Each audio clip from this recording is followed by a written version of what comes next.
अर्धगोलीय छिल्ले की आंतरिक तथा बाह्य व्यास 6 सेंटीमीटर और 10 सेंटीमीटर है, यानी कि ये कुछ इस तरह से बना है। चलिए इसका चित्र हम यहाँ बना देते हैं। अर्धगोला है यानी कि इस तरह का है, अर्धगोला है, छिल्ले यानी कि हॉलो है, ठीक है, इस टाइप का है। इसका आंतरिक त्रिज्या क्या हो जाएगा, तो जब व्यास दिया है 6 सेंटीमीटर, त्रिज्या हो जाएगा 3 सेंटीमीटर, और इसका बाह्य त्रिज्या क्या हो जाएगा, 10 दिया है व्यास, तो ये हो जाएगा 5 सेंटीमीटर। इसे पिघलाकर 14 सेंटीमीटर व्यास वाले शंकु के रूप में ढाला गया है। तो इससे 14 सेंटीमीटर वाला व्यास वाला एक शंकु बनाया जाता है, यानी कि दोनों का आयतन क्या होगा, बराबर होगा। तो आपको क्या करना है, तो शंकु की ऊंचाई ज्ञात करनी है। जबकि क्वेश्चन में व्यास दिया है तो त्रिज्या तो आप निकाल ही सकते हैं, तो इसका त्रिज्या कितना हो जाएगा, 7 ना, त्रिज्या हो जाएगा 7 सेंटीमीटर। ये वाली जो ऊंचाई है यही आपको ज्ञात करनी है। तो लिखेंगे अर्धगोले अर्धगोले है ना, अर्धगोले की त्रिज्या दी हुई है, अर्धगोले की आंतरिक त्रिज्या पहले लिखते हैं, आंतरिक त्रिज्या।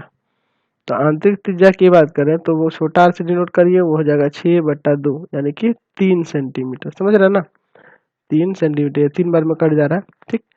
अच्छा, अर्धगोले की बाह्य त्रिज्या, ठीक है, बाह्य त्रिज्या, अर्धगोले की बाह्य त्रिज्या यानी r बराबर हो जाएगा 10/2 यानी कि 5 सेंटीमीटर। अब इसको पिघलाकर जब शंकु बनाया जा रहा है तो शंकु की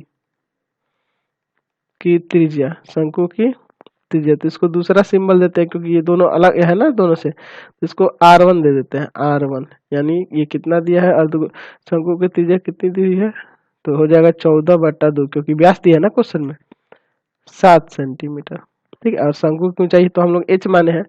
चलिए, तो हमें निकालना है इसकी ऊंचाई, तो शंकु का आयतन बराबर हो जाएगा, शंकु का आयतन बराबर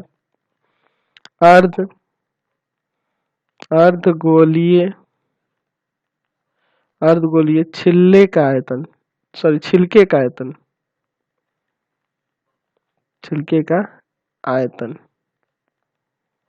ठीक है। तो शंकु का आयतन क्या होता है, 1/3 पाई r स्क्वायर, तो इसको r1 से माने है ना, तो r² h। और अर्धगोलीय छिलके का आयतन क्या होगा, तो अर्धगोलीय है, खोखला है, तो इसका हो जाएगा 2/3 पाई बड़ा r का क्यूब माइनस छोटा r का क्यूब। देखिए पाई से पाई काट दीजिए, 3 से 3 काट दीजिए। r1 का मान यहाँ दिया क्वेश्चन में 7 × 7 × h बराबर में 2, यहाँ r का मान दिया है 5 का क्यूब और माइनस छोटा r दिया है यहाँ 3 का क्यूब।